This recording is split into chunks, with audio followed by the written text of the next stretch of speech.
ओम नमः शिवाय। श्री शिवाय नमस्तुभ्यम।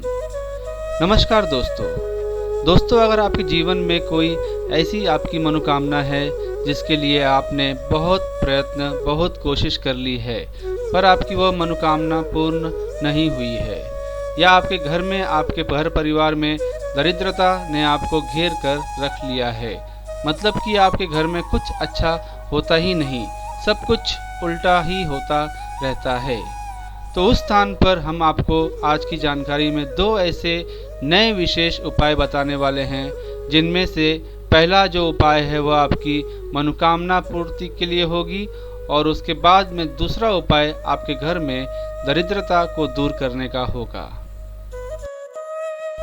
तो आइए दोस्तों शुरू करते हैं। पहला जो उपाय होगा वह मनोकामना पूर्ति का उपाय होगा। यह जो उपाय है हम आपको बताने जा रहे हैं, यह आपकी किसी भी प्रकार की मनोकामना को पूर्ण कर देगा, पर उपाय को पूरा मन से आपको करना होगा। इस उपाय में आपको मात्र एक समी पत्र की आवश्यकता होगी। समी पत्र आप लोग जानते ही होंगे, जिसमें छोटी छोटी पत्तियां होती हैं, जो भगवान शिव जी को बहुत प्रिय होता है। वह समी पत्र आपको लेकर आना है।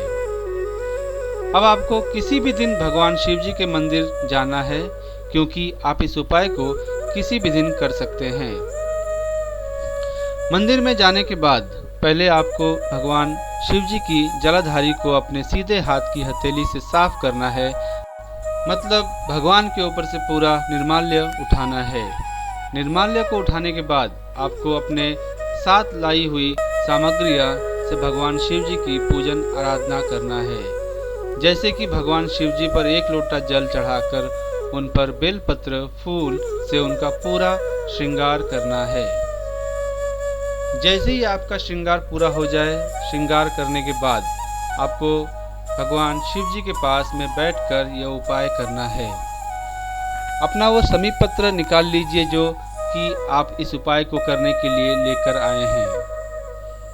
इस एक समी पत्र को आपको 2 स्थानों पर चढ़ाना है और अपनी मनोकामना भगवान शिव जी से बोल देना है।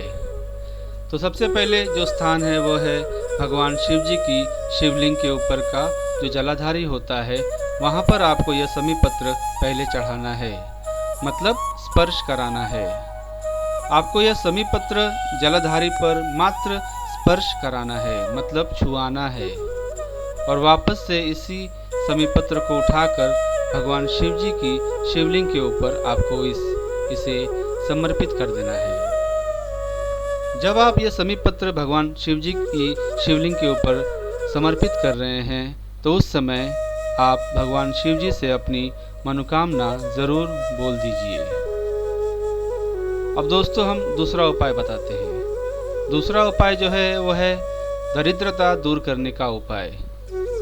इसमें सबसे पहले आपको यह समझने की ज़रूरत है कि दरिद्रता क्या चीज़ होती है।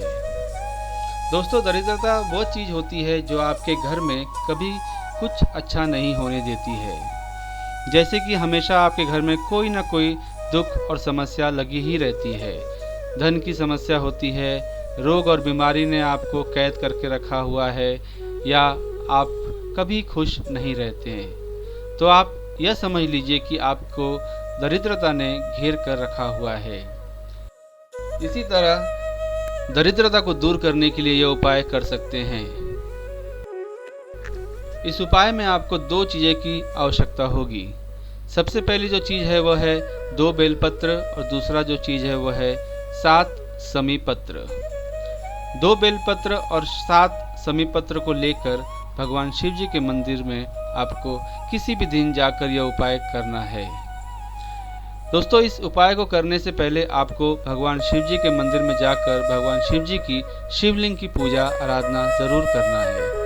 उसके बाद ही आपको भगवान शिव जी के पास बैठकर यह उपाय करना है। इस उपाय में सबसे पहले आपको 2 बेलपत्र को 2 स्थानों पर समर्पित करना है। वह आप लोग को सुनना होगा। अपनी सबसे पहली बेलपत्र को निकाल लीजिए और इस बेलपत्र को भगवान शिव जी की जो जलाधारी होती है उसके ऊपर रख समर्पित कर दीजिए। मतलब शिव जी की शिवलिंग के सामने जो जलाधारी का हिस्सा होता है वहाँ पर इसे समर्पित कर दीजिए। अब जो दूसरा बेलपत्र होगा, इसे दूसरी बेलपत्र को आपको भगवान शिव जी के शिवलिंग के पीछे जो हल्का सा जलाधारी का हिस्सा रहता है वहाँ पर आपको समर्पित करना है। अब जो दूसरी बेलपत्री होगी, इस दूसरी बेलपत्री को आपको भगवान शिव जी के शिवलिंग के पीछे जो हल्का सा जलाधारी का हिस्सा रहता है वहाँ पर आपको समर्पित करना है।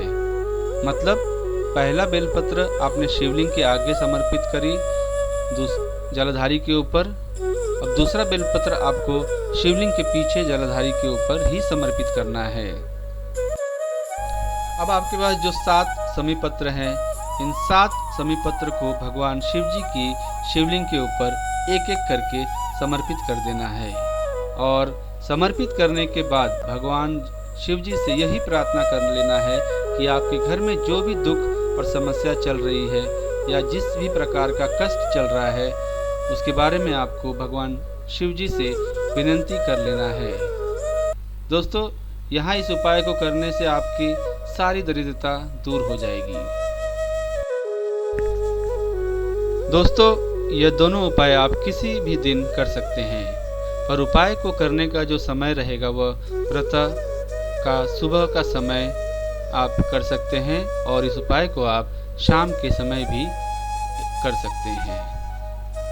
दोस्तों, आपको कोई भी समस्या आती है तो आप ज़रूर कमेंट करके हमें पूछ सकते हैं। ओम नमः शिवाय। श्री शिवाय नमस्तुभ्यम।